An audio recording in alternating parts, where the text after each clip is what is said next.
ونتوكل عليه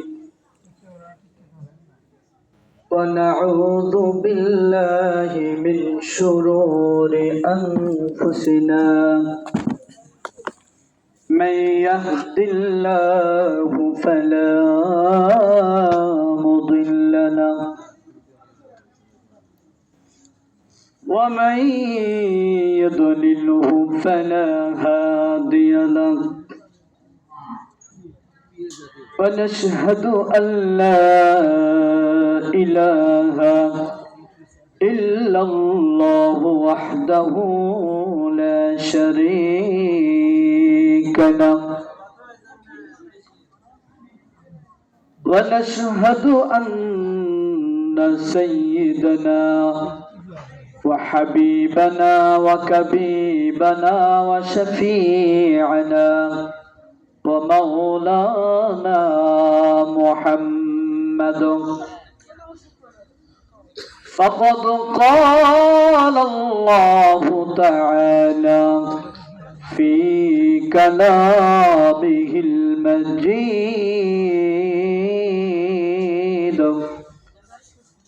والفرقانه الحميد আমার সাথে মহব্বতের সাথে পড়েন আউযু বিল্লাহি মিনাশ শাইতানির রাজীম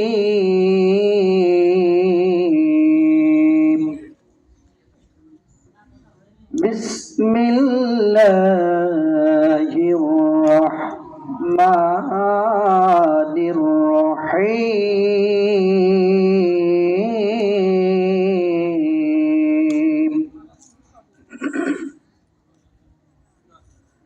يا أيها الذين آمنوا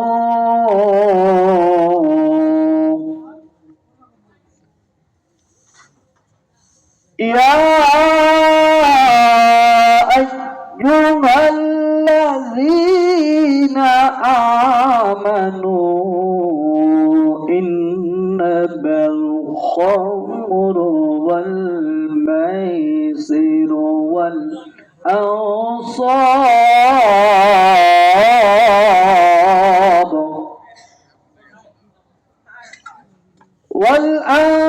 والأنصاب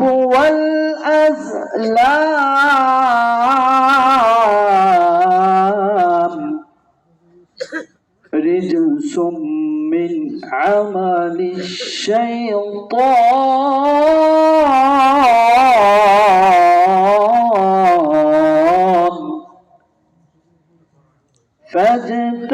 فاجتنبوه لعلكم تفلحون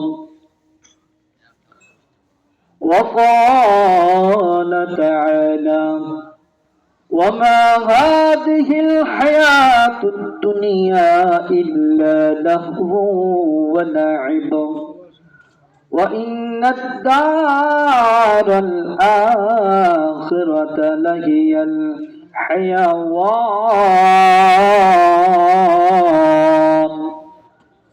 لو كانوا يعلمون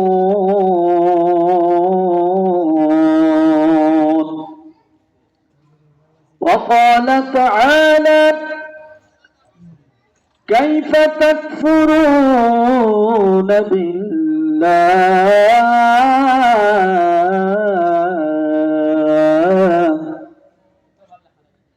كيف تكفرون بالله وكنتم أمواتا فأحياكم ثم يميتكم ثم يحييكم ثم إليه ترجعون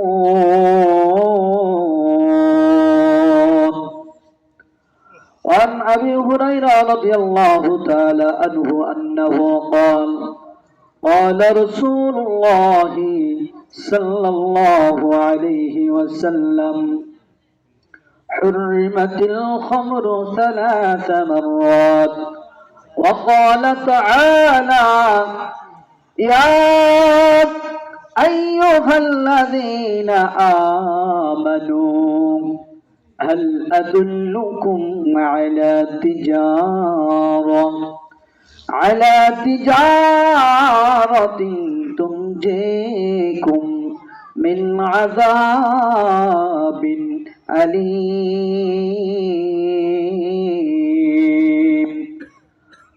وقال النبي صلى الله عليه وسلم أول ما يحاسب به العبد يوم القيامة الصلاة.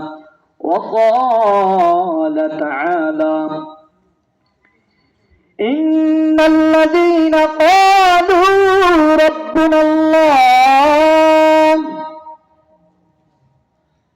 ربنا الله ثم استقاموا تتنزل عليهم الملائكة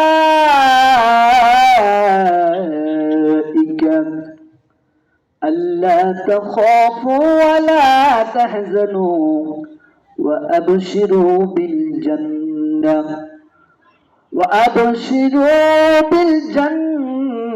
التي كنتم توعدون. وقال تعالى أينما تكونوا يدرككم الموت ولو كنتم في بروج مشيدة. صدق الله العظيم وصدق على رسوله النبي الكريم ونحن على ذلكم من الشاهدين والشاكرين والحمد لله رب العالمين. আল্লাহু আকবার বলেন। আপনারা এখানে বসে রয়েছেন, মনে হচ্ছে যে কে বসে আছে। মাঝে মধ্যে একটু যদি আল্লাহ পাকের গুণগান যদি না গান তাহলে কিন্তু ওয়াজ করে ভালো লাগবে না, কথা বলেও ভালো লাগবে না। মাঝে মধ্যে একটু আল্লাহ পাকের ধ্বনি নারে তাকবীর একটু বলবেন, তাহলে মানুষ মনে করবে না এখানে কোরআনের তাফসীর হচ্ছে, ওয়াজ হচ্ছে। وقال تعالى فلا وربك لا يؤمنون حتى يحكموك فيما شجر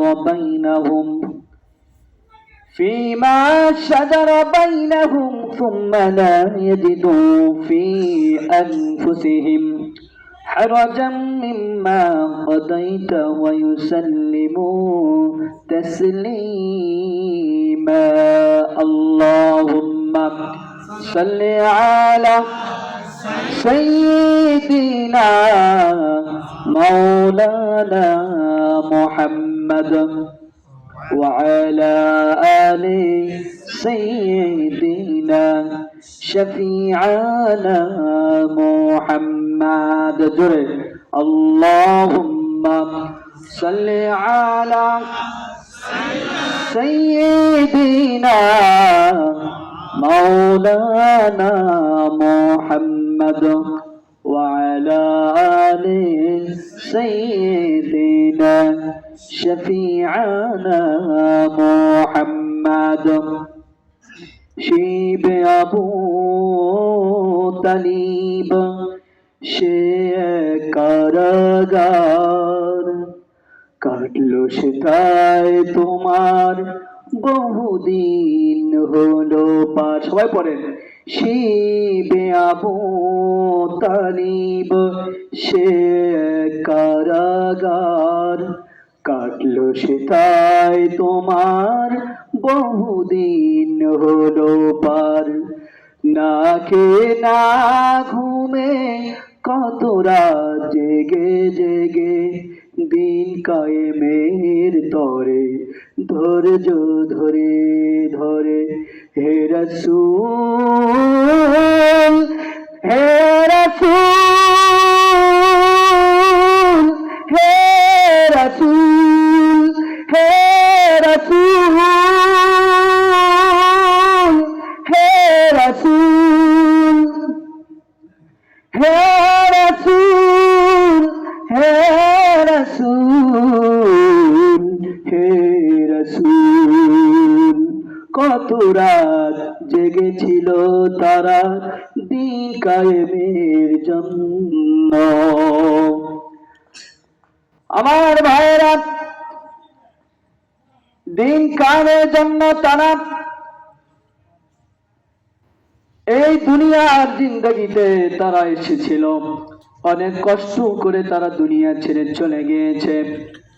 তাদের উপলক্ষ করে আজকে তারা সবাই দুনিয়া ছেড়ে চলে গিয়েছে,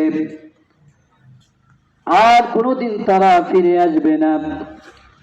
সেই জন্য আল্লাহ সুবহানাহু ওয়া তাআলার দরবারে, আল্লাহ পাকের দরবারে আমরা এই কুটামহীন বিরাট তাফসীরুল কোরআনের মাহফিল আসার জন্য সুযোগ করে দিলেন। এই জন্য আল্লাহ সুবহানাহু ওয়া তাআলার দরবারে লাখ কোটি শুকরিয়া আদায় করছি, বলছি আলহামদুলিল্লাহ। আমি আপনাদের সামনে কোরআনুল কারীম থেকে কয়েকটি আয়াত তেলাওয়াত করেছি। সূরা মাইদার 90 নম্বর আয়াত তেলাওয়াত করেছি এবং একটি হাদিস, দুটি হাদিস আপনাদের সামনে উপস্থাপন করেছি। আজকের আলোচ্য বিষয় হচ্ছে মৃত্যু বিষয়ে। আরেকটি আমি বিষয় আপনাদের সামনে উপস্থাপন করব, সেটি হচ্ছে মাদক দ্রব্য বিষয় সম্পর্কে। তো আল্লাহ পাক, আমরা আবারও আল্লাহ পাকের শুকরিয়া আদায় করছি যে আল্লাহ সুবহানাহু ওয়া তাআলা আমাদেরকে এই কোরআনুল কারীমের মাহফিলে আসার জন্য সুযোগ করে দিলেন। সেই জন্য আল্লাহ সুবহানাহু ওয়া তাআলার দরবারে লাখ কোটি শুকরিয়া আদায় করছি। আমরা প্রাণ খুলে বলছি আলহামদুলিল্লাহ। আরো শুকরিয়া আদায় করছি আমাদের নবী, বিশ্ব নবী, মানবতার মুক্তির দূত, যাকে আদর্শ শিক্ষক করে বিশ্ববাসীর জন্য রহমত স্বরূপ প্রেরণ করেছেন, সেই নবীর উপর দরুদ সালাম আমরা সকলে বলছি সাল্লাল্লাহু আলাইহি ওয়াসাল্লাম। সম্মানিত আমার দিনদার পরহেজগার ভাইয়েরা, কুটামহিন আল আরফাত জামে মসজিদের উন্নয়ন প্রকল্পে 17তম অধিবেশন শুরুতে আজকে মাহফিলের প্রধান অতিথি এবং সভাপতিত্ব করবেন জনাব Mohammad Abu Hadi, BSc honours, MSc, প্রভাষক, দুর্গাহাটা ডিগ্রি কলেজ। এবং প্রধান অতিথি জনাব Mohammad Abdul Khalek, senior general manager, energy park, Chattogram. এবং দ্বিতীয় বক্তা M Golam Rabbani Tuhin, triple title, all first class, হাদিস, তাফসির, ফিকা, মাস্টার্স, রাষ্ট্রবিজ্ঞান, সরকারি হাইজুল্লাহ কলেজ, বগুড়া। এবং তৃতীয় বক্তা মাওলানা মোহাম্মদ আমজাদ হোসেন, পেশ ইমাম, অত্র জামে মসজিদ, কুটামহিন। এবং পরিচালনা কমিটির পক্ষে মোহাম্মদ শাহজাহান আলী, সভাপতি, অত্র কমিটি। আরেকজন ভাই রয়েছে আপনাদের সুপরিচিত, মোহাম্মদ, আমার অত্যন্ত স্নেহের বড় ভাই আব্দুল মমিন, যার উদ্দেশ্য করে আপনাদের সামনে আল্লাহ পাক তার উছিলা করে এখানে আপনাদের সামনে কোরআন হাদিসের কথা বলতে পারতেছি। সেই ভাইকে আমি স্মরণ করছি। আপনারা যারা ইতিপূর্বে যারা ওয়াজ করে গিয়েছেন এবং প্রধান অতিথি সহ যারা এই মাহফিলের বিভিন্ন টাকা পয়সা দিয়ে, শ্রম দিয়ে সহযোগিতা করেছেন, আমি তাদেরকে মোবারকবাদ জানাই, তাদের জন্য দোয়া করি এবং আপনাদের জন্য দোয়া করি। আল্লাহ পাক যেন কিয়ামত পর্যন্ত তাদের, যারা দুনিয়া ছেড়ে অন্ধকার কবরে ঘুমিয়েছে, আল্লাহ পাক তাদের কবরটার জন্য জান্নাতুল ফেরদাউস নসিব করেন, সবাই বলেন আল্লাহুম্মা আমিন। আপনারা কেমন আছেন? আমার মা বোনেরদেরকে আমি লক্ষ্য করে বলছি, আপনারা যারা কোরআন হাদিসের কথা শুনতে এসেছেন, আপনারা শুনবেন এবং যে কথাগুলো আজকে আলোচনা হবে এই কথাগুলো অন্যদের কাছে পৌঁছে দিবেন।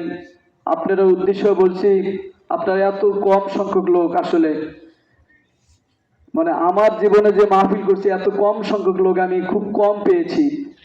তো যাই হোক, ইসলাম কম সংখ্যক লোক পছন্দ করে এবং কম সংখ্যক লোক আল্লাহ পাক যদি এখানে একজন ইমানদার ব্যক্তি যদি থাকে, ওই ইমানদারের উসিলা করে আল্লাহ পাক আমাদেরকে মাফ করে দিবেন, সবাই বলেন আল্লাহুম্মা আমিন। কথা না বাড়িয়ে, যেহেতু রাত অনেক হয়ে যাচ্ছে, অল্প কিছুক্ষণের মধ্যে আপনাদেরকে আমি সামান্য কিছু কথা বলেই শেষ করে দিব, যেহেতু ফজরের নামাজ রয়েছে, ঠিক কিনা বলেন? ওয়াজ শোনা কি ফরজ না নফল বলেন?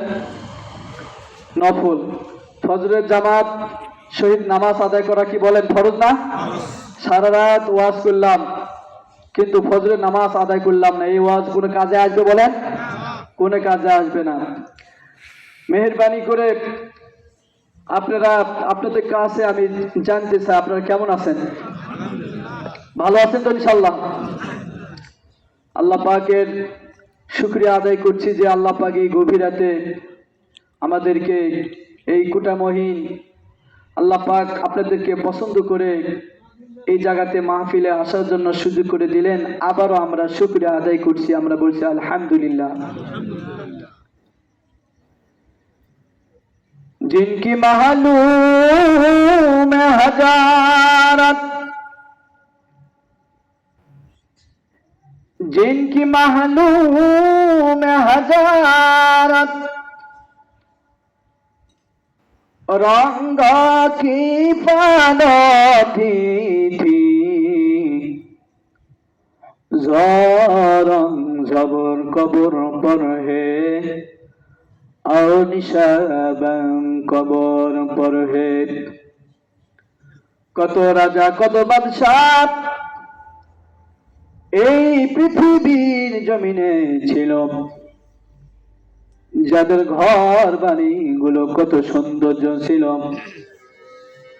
যাদের বিল্ডিং কত মজবুত ছিল, যাদের ধমকে জমিন থর থর করে কাঁপত, আজকে তাদের কবরের উপরে গড়িয়ে বকরিয়ে ঘাস খাচ্ছে।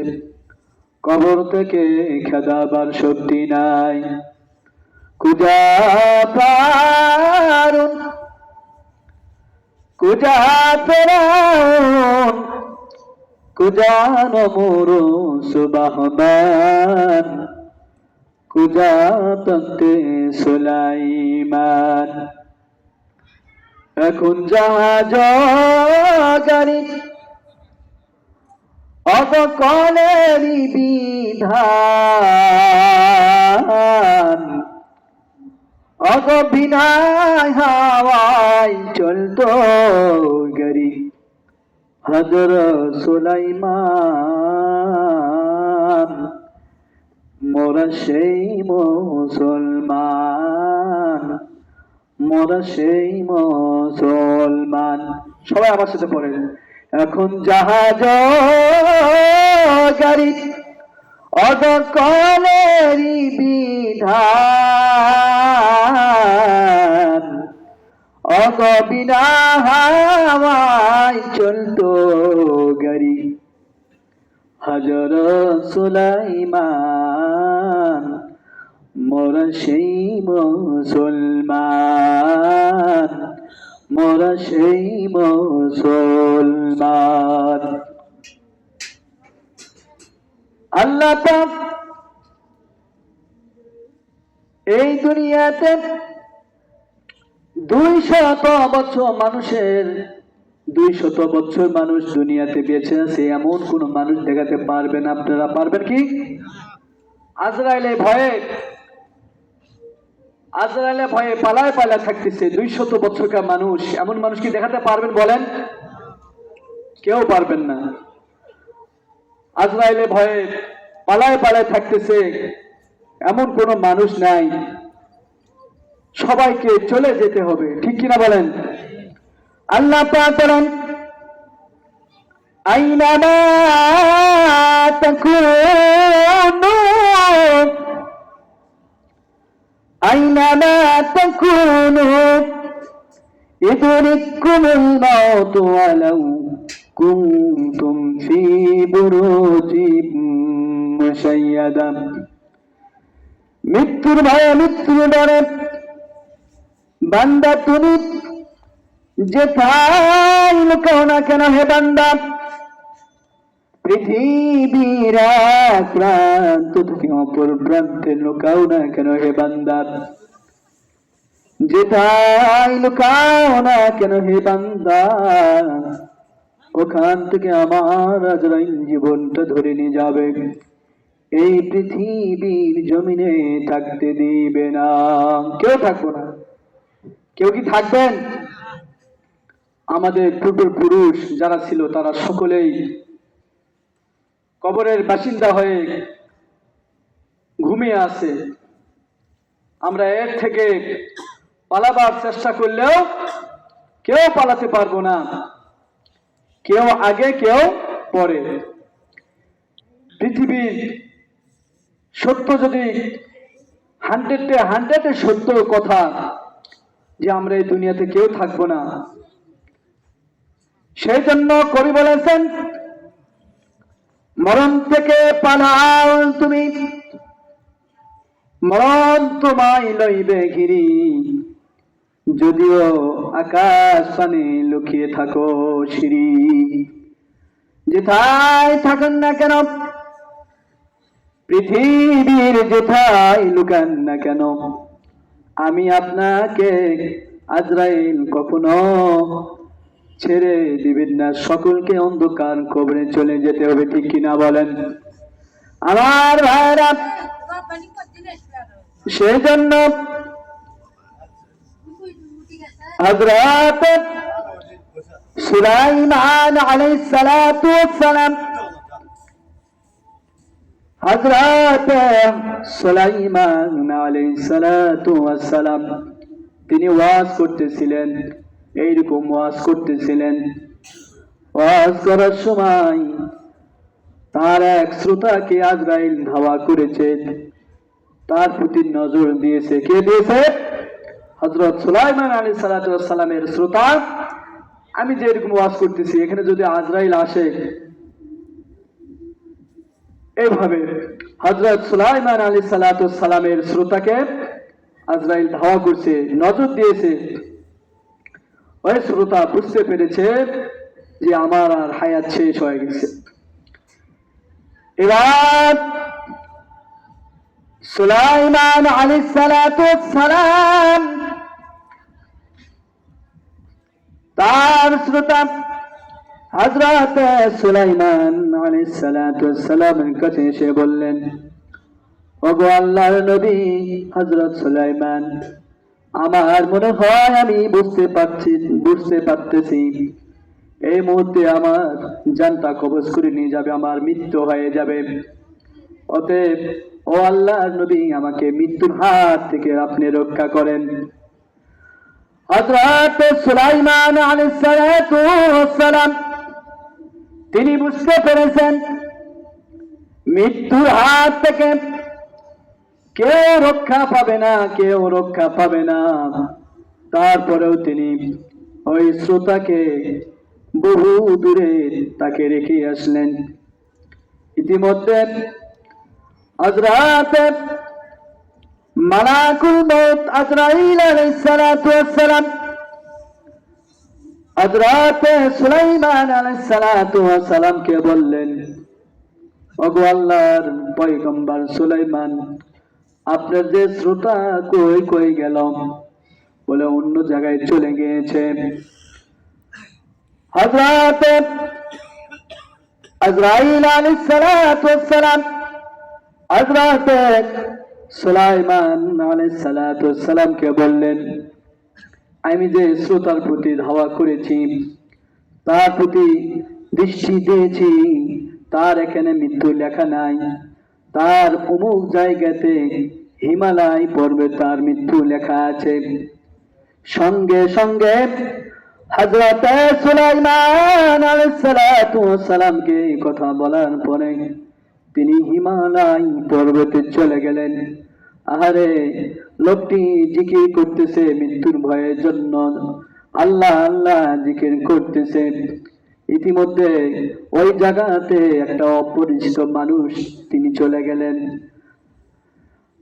সুলাইমান আলাইহিস সালাতু ওয়াস সালামের শ্রোতা আজরাইল আলাইহিস সালাতু ওয়াস সালামকে জিজ্ঞাসা করলেন, আপনি কে? যেহেতু তিনি চিনেন না, তিনি যে মালাকুল মউত তিনি চিনেন না, সঙ্গে সঙ্গে হযরত সুলাইমান আলাইহিস সালাতু ওয়াস সালামের শ্রোতা আজরাইল আলাইহিস সালাতু ওয়াস সালামকে জিজ্ঞাসা করলেন, আপনি কে? তিনি বললেন, আপনি যার ভয়ে এত দূরে চলে এসেছেন, আমি হচ্ছি সেই মালাকুল মউত আজরাইল। দেখেন তিনি কোন অবস্থায়, কোথায় মৃত্যু লেখা আছে। আমরা অনেক সময় মনে করি হাসপাতালে ভর্তি হয়ে রয়েছে, হাসপাতালে অনেক সময় মারা যায়, অথবা সাতমাথাতে গেল, বগুড়া শহরে গেল, হঠাৎ করে পা পিছলে গিয়ে সে মারা গেল, এরকম হয় কিনা বলেন? আমরা বলে থাকি, কিন্তু যার যেখানে মৃত্যু লেখা আছে সেখানে সে পৌঁছিবে, সেখানে তার হবে, ঠিক কিনা বলেন? এই জন্য মৃত্যুর কথা স্মরণ করো বেশি বেশি করে। আমরা সব সময় কি করব? মৃত্যুর কথা বেশি বেশি স্মরণ করব, যেহেতু আমরা কেউ থাকবো না। সেজন্য আল্লাহ সুবহানাহু ওয়া তাআলা সূরা বাকারার মধ্যে আল্লাহ তাআলা বলেছেন, কাইফা তাকফুরুনা বিল্লাহ,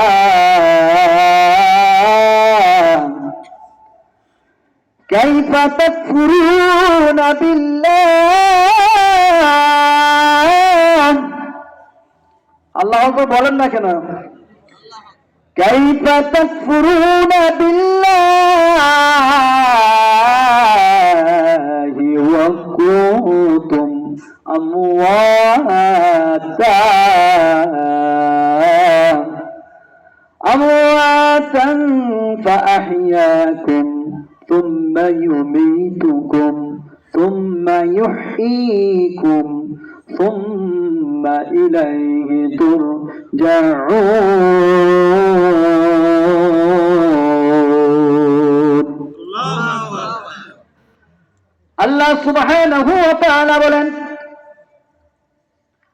কাইফা মানে কিভাবে, তাকফুরুন কিভাবে তোমরা অস্বীকার করো। আল্লাহ তাআলা কি বলতেছেন? কাইফা তাকফুরুনা, তোমরা কিভাবে অস্বীকার করো, অথচ তোমরা ছিলে প্রাণহীন। আমরা যদি আল্লাহ পাকের শুকরিয়া আদায় যদি না করি, আল্লাহ পাক, অনেক মানুষকে জিজ্ঞাসা করা হয়, ভাই আপনি কেমন আছেন? অনেকে জিজ্ঞাসা করে না, ভাই কেমন আছেন? তখন কি বলে? না ভাই ভালো নাই ভাই, অনেক কষ্টে আছি ভাই, সুখ নেই শান্তি নাই ভাই, অনেক আমার উপর শুধু বিপদ দেয় আল্লাহ ভাই, আমাকে আল্লাহ সহায় করছে ভাই, এরকম বলে কিনা বলেন? শুকরিয়া আদায় করে না। অথচ আল্লাহ পাক বলেছেন, লা ইন শাকারতুম লা আযীদান্নাকুম ওয়া লা ইন কাফারতুম ইন্না আযাবি লাশাদীদ।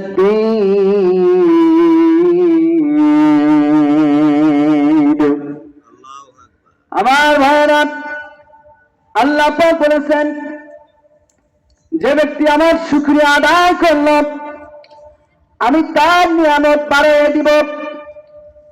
আর যে ব্যক্তি শুকরিয়া আদায় করলো না, আমি তাকে এমন শাস্তি দিব, তাকে এমন আযাবে গ্রেফতার করব, সে দুনিয়াতে লাঞ্ছিত হবে এবং আখিরাতে মৃত্যুর পরে যে কিয়ামতের ময়দানে সেই দিনে সে লাঞ্ছিত হবে, ঠিক কিনা বলেন?